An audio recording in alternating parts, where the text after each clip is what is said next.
Well, good morning, everyone. Maria, Molly, welcome. And everyone listening throughout the world, welcome to the Impact, the Leadership Huddle. This is your space to gain a unique leadership perspective on everyday problems that business leaders just like you face every single day. So I have a question for you. How much time do you spend putting out fires? Now let it sink in.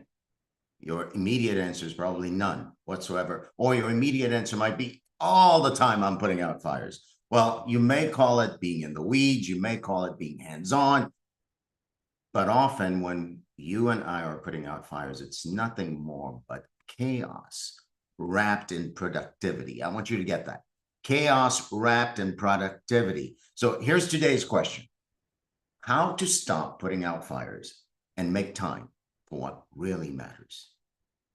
So I want to tell you a little story. I had a short conversation with my wife, Susan.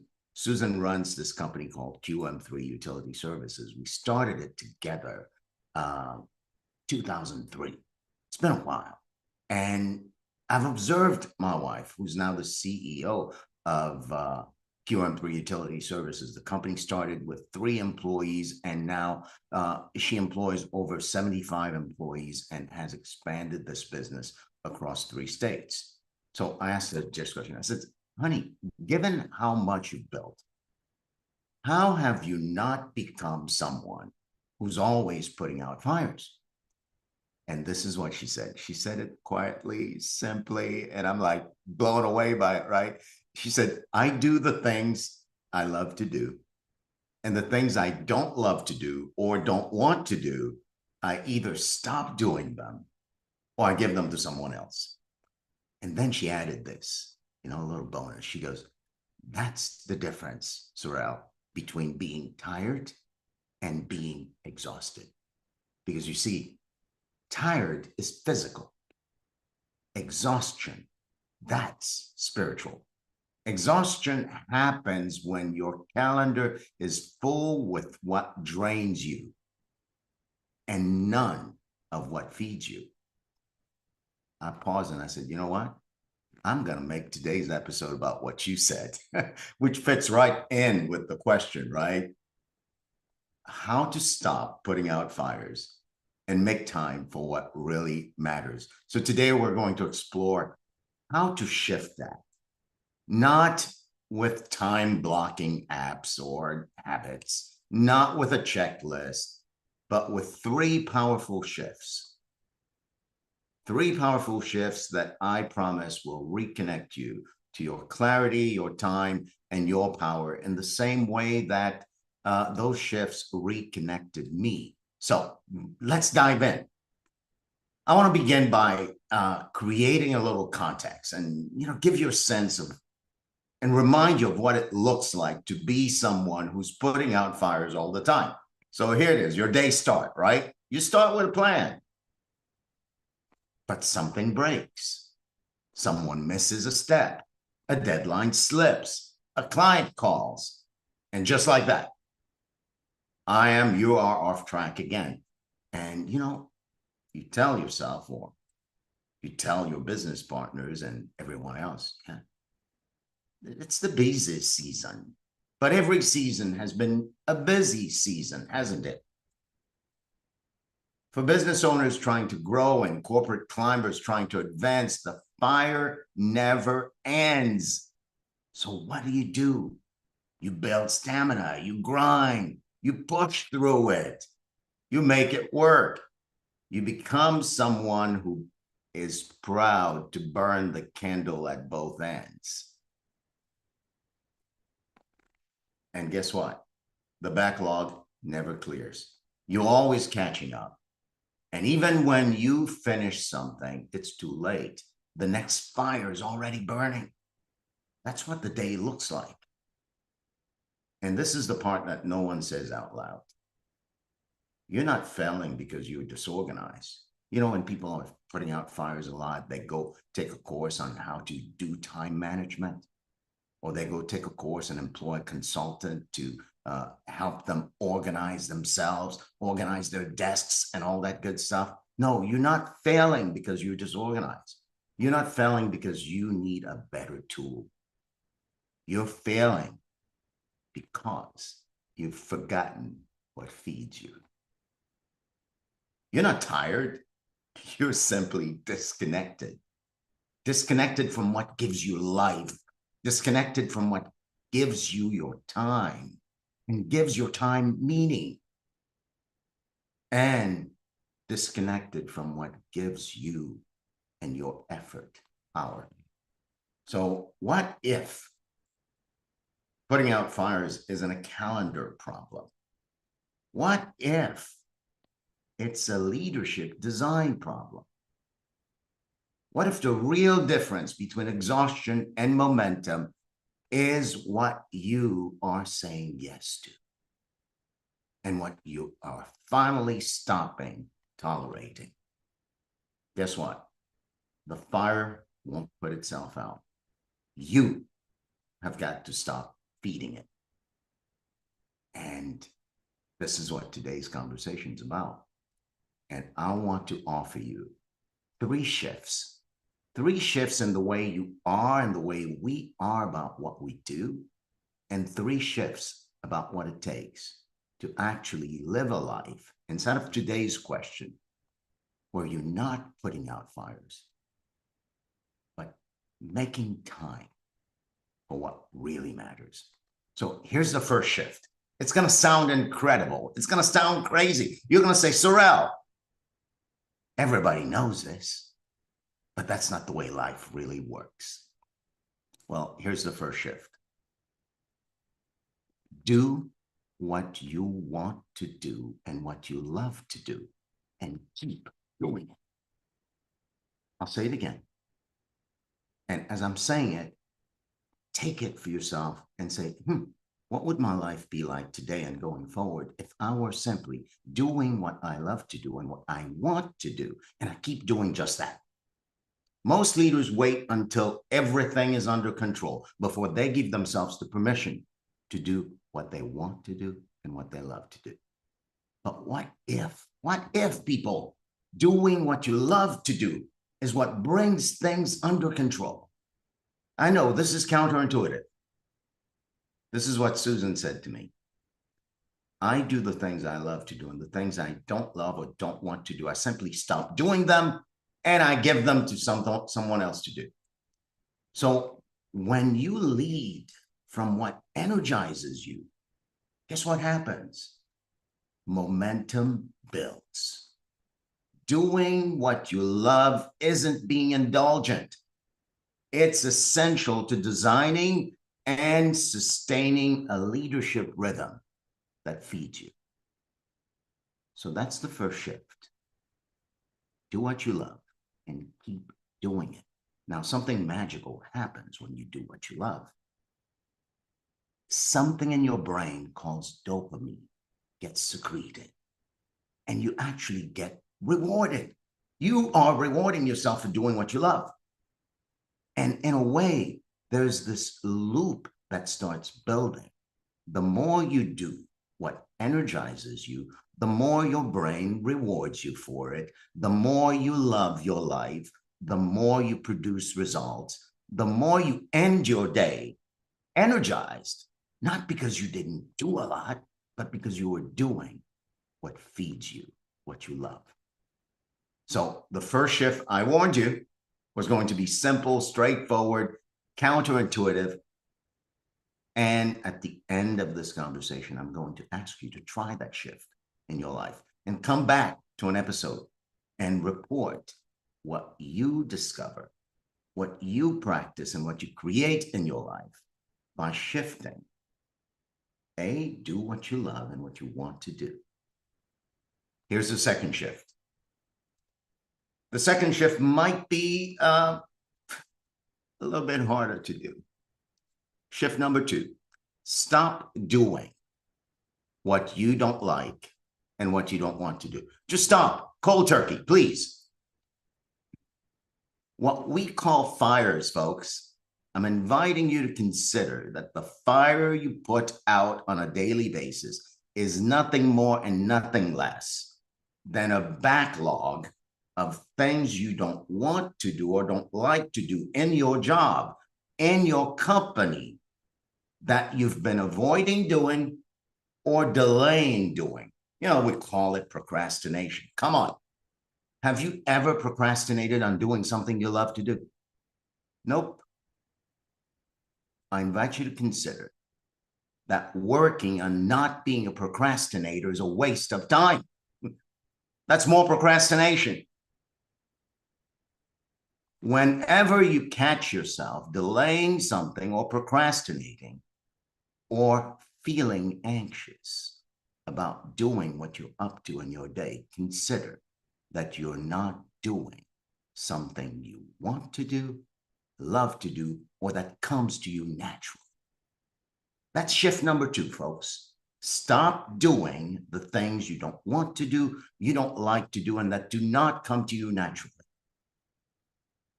That shift is not, it's an act of integrity. It's you looking in the mirror and saying, you know what? I have been grinding at this day in and day out.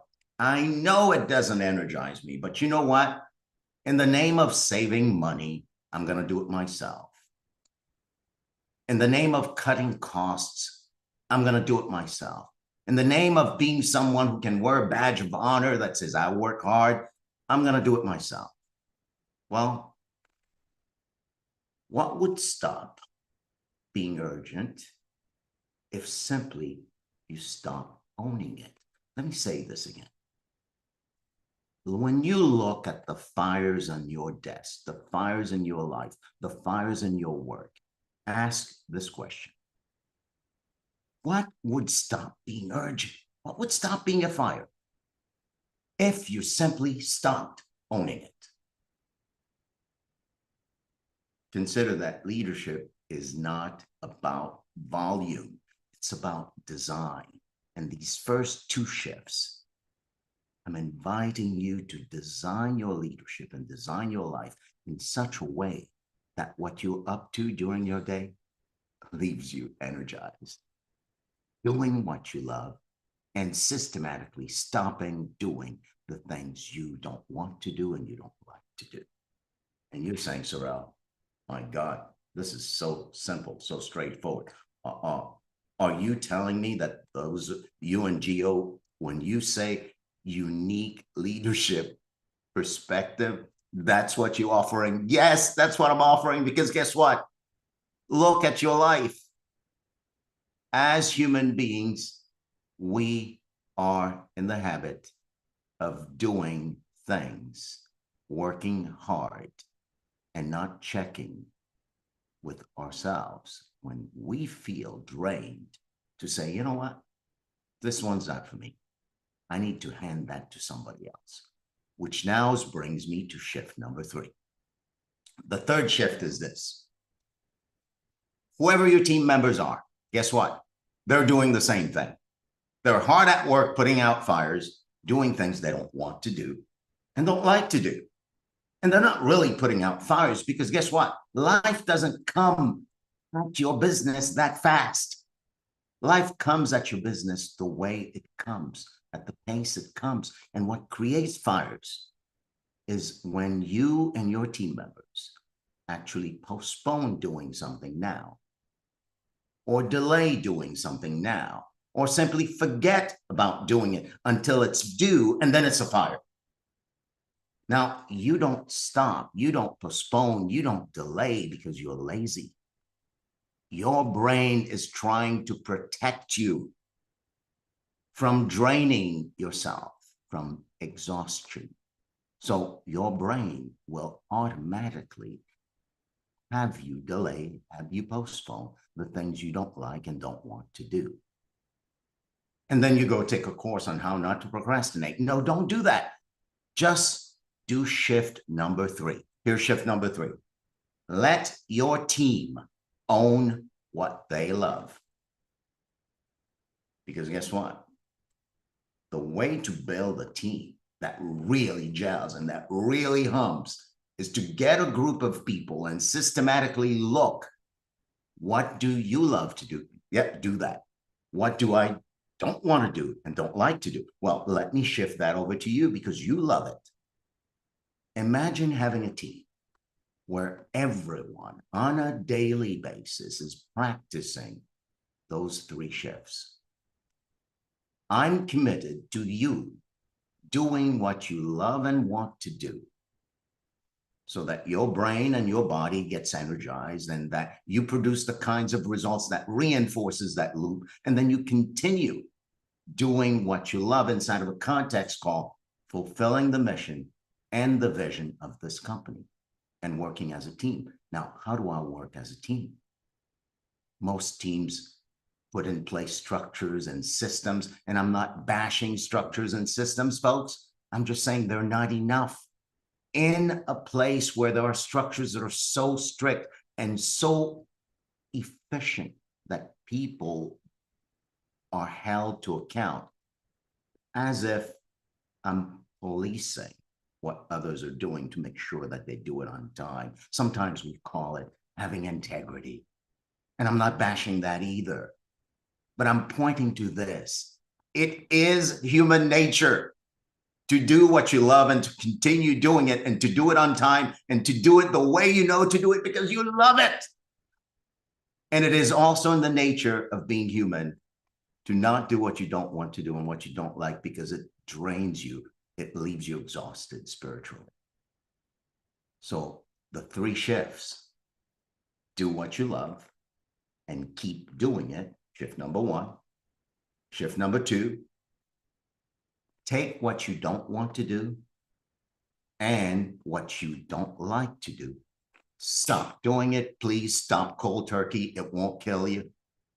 And shift number 3, let your team members own what they love. People talk about ownership being so essential to teams. And we keep trying to force down the throat of ownership things that our team members naturally don't like to do or don't want to do. You know, people have jobs because they are at work doing what they don't want to do and don't love to do. And people have careers and fulfilled lives when they're at work doing what they love to do, what they want to do, and what they like to do. And the brain, nature, your company, your families, your churches, you name it, can operate as nature does. Trees do what trees do, folks. The sun does what the sun does. Rain does what rain does. And I'm inviting you to be as fluid and as, you know, as alive as nature is. And to be as fluid and as alive and to be living as someone who's not putting out fires. And I'm not saying you won't have something urgent to do here or there. But when you're consistently being somebody on your team and your team members are doing the same thing, they're putting out fires, it's not a sign of disorganization. It's a sign of a design that is counter to nature. What's aligned with nature is embodied in the 3 shifts. And I want you to reflect for a moment. Slow down a bit right now. Take a deep breath. If you're drinking coffee or tea, take a sip, right? And turn the lens of this conversation inward and ask yourself these questions. I'm going to say them slowly. What is one task or responsibility that drains you every time it shows up? What if that task or responsibility is your fire? That's the first question. I'll repeat it, let it sink in, okay? What's one task or responsibility that drains you every time it shows up? Next question. I'm inviting you to reflect. Stay inward. What's something you love doing but haven't made time for? in weeks or months. Think. You know, you might be thinking now that the thing I love to do are all personal, they're in my personal life. No, the same thing you love to do at home is the same thing you love to do at work. You were built, you were born to do what you love and like to do. Productivity is not a function of will. Productivity is not a function of work ethic. And yes, that matters too. But your productivity will soar when you make that shift. Here's the third question. Who on your team would thrive if you handed them something you have been holding on to?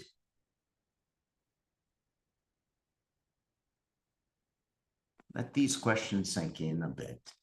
And before we wrap up, and before I offer you a couple of practices, I want to spend a couple of minutes hearing your reactions to this conversation and the three shifts. What do you see? What do you see to explore? What do you see to practice? And where even are you being challenged? So, who wants to say something? I'd love to hear from you.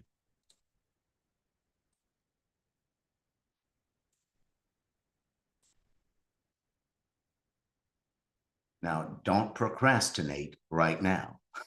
I'll go. Come on, Shiva. How are you? I'm wonderful. Hi, Sorrel. Hey, everyone. It's so great to be here. So this is perfect. Number one, when I heard the invitation to do what I love to do and keep doing it, and I especially love hearing it in like the leadership realm, in the realm of professionalism and high performance, because typically what you hear is like, just do what you gotta do. Who cares if you don't like it? Who cares if you're miserable? You gotta just do it. So it was refreshing. The other thing now when it comes to stop doing the things that you don't wanna do, I'm like, what happens when you're a team of 1? I have no team to, like, delegate. So what is your suggestion Don't you on love that? right, and Um, currently, I don't yet have the funds to be hiring a whole bunch of people to do this, this, and this, not yet. So, Stay right here. Stay right here, right? okay, So there's no one on the face of the planet who's a team of one, okay, whether you have employees or not. That's okay, one. Second, 2 episodes ago, I think Giovanni dug into that. People often wait for the funds to come first before they A, outsource or B, hire team members. And I'll send you the link to an article we co-wrote entitled uh, "Put the Horse Before the Cart." okay. See, people keep thinking, and you may be thinking that what is the horse is the money. What is the horse is the revenue coming in. So I can afford to have a team member. What if the team member that you bring in, even now, is the horse that pulls the cart and brings in all the revenue? And you get to pay them from what they do. So I'm not going to solve this problem right now, but I really want you to get no one on the face of the planet is ever a team of one. And to That's true. think that I am a team of one will actually have me not make those shifts. I'll continue to grind. I'll continue to postpone doing what I love. And I'll continue to keep hanging on to things in my business that is, I have no business doing my job. I mean, there's some jobs we should not give ourselves in our businesses. Yeah. You should actually look in the mirror and go, I'm firing myself from this job. I have a few things for myself. Okay. I got that. Yeah. Thank you. This is perfect. Thank you. And it's true. There's thank you for just being straight, and starting with there's no one is a team of one, because I'm like, wait, I have There's so nobody much support, on just team of one. not like business team. And I'm Yeah. always already like, okay, this is good. I can work with that. So thank you, Sorrel. This is perfect. Thank you, Sheba. I'm looking forward to hearing how you actually tap into the collective and begin to live as someone who is that I am never and shall never be alone. Yeah. Yeah. Rachel. Morning. Forgive me for eating, but Oh it my God. happens Eating is sometimes. essential, you know? I know, and I love to If do you it. So postpone that, it becomes a fire to put out. I know, right? So one of the things I was hearing is something that my husband always says. He likes to blur the line between work and play. And he has really lived that way. And I think it's pretty awesome when I love this reminder, do what you love. So, what I wanted to suggest to Elisheva is something I'm talking to myself when I say this. I also don't have funds to hire somebody to do something, but when I was in team, one of the things we learned how to do is enroll people in your vision. And because they love to do the thing you need, they may be happy to contribute it to you for nothing. Like, I need somebody who loves to write press releases. Anybody love to do that? Like, but you want me to sit and design something for you? It's not that I'm a great designer, but I'll give it so much time because I love it. So I think the idea, it's a fabulous reminder. Do what you love and outsource the rest. And outsource it doesn't always mean pay for it. One of the things I love to do is have parties. One of the things I hate to do is clean my house. But having a party to clean my house where I get other people to do it and I feed them after is a great idea.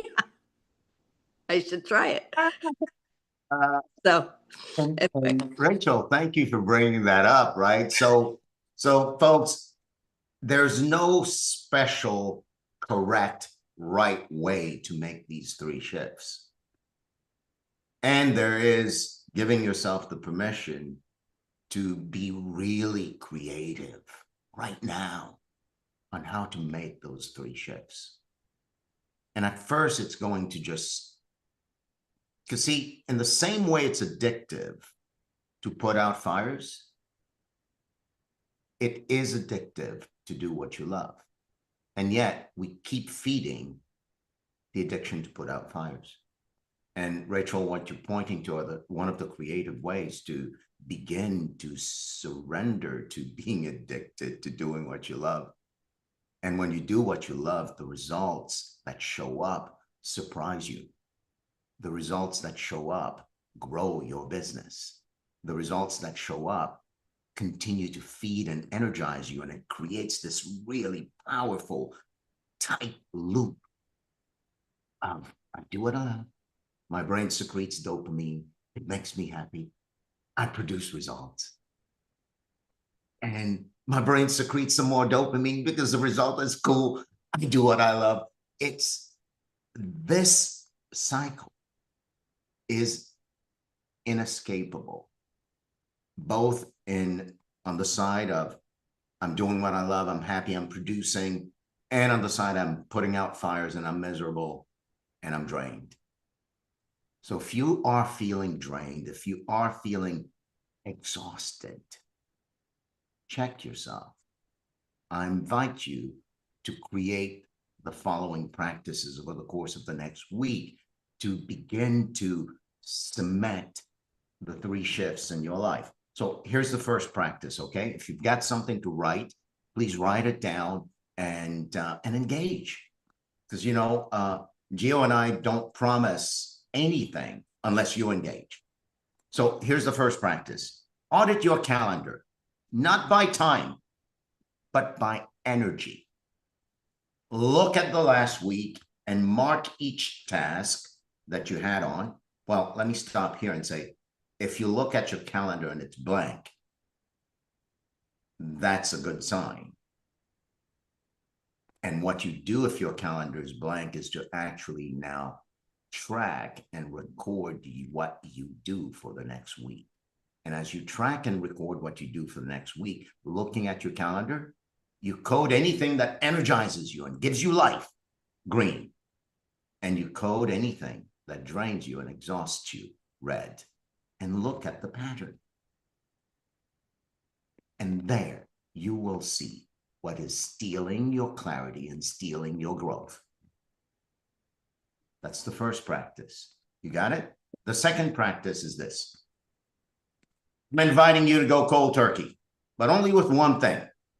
Declare one clear no.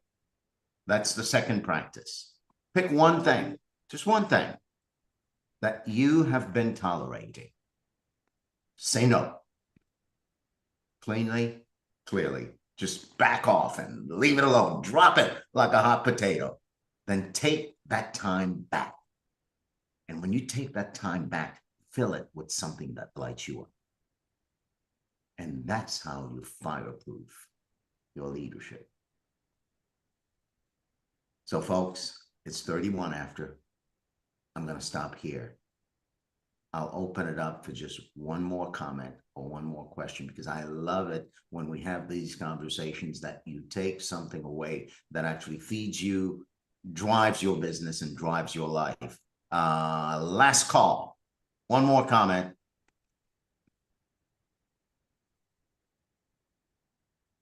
No one has it. Who's speaking? Oh, it was me. I love this. Thank you. You're welcome. And how we feed each other and repay each other is by going into our lives and into our businesses and practicing. So I leave you with this. Today's everyday challenge that leaders deal with is time management. I'm busy putting out fires and I'm not making time for what really matters, whether it's in my business or in my life. That's an everyday problem.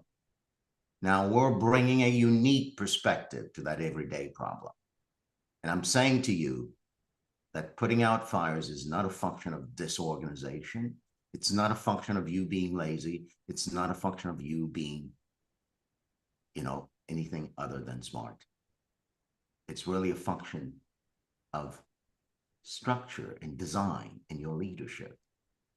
And there are 3 simple shifts that can bring you back to center, anchored on a solid foundation that you can create over time, over and over, with 3 continual shifts that you make. Shift number 1, do what you want to do, what you love to do, and what comes naturally to you, and keep doing that and see what happens. Shift number 2, stop immediately doing anything you don't want to do or don't like to do, or that feels draining to you at work, in your business, growing your business, or at home. And last but not least, look around you, because you are never alone. And take something you don't want to do, don't like to do, that drains you, and give it to somebody that loves that. And watch your business grow. Folks, today's Monday. It's the 28th of July. Mark this day, because when you go cold turkey, you will go back in your life and look and go, you know what? On July 28, 2025, I stopped doing X and my business took off. This is Impact, the Leadership Huddle. We stream live on YouTube, and you can catch me at Sorel Ketan on all social media. And you can catch Giovanni Gonzalez at Coach Gio, wherever you are. This is your Leadership Huddle. I'm glad to have you here, and I look forward to seeing you next Monday.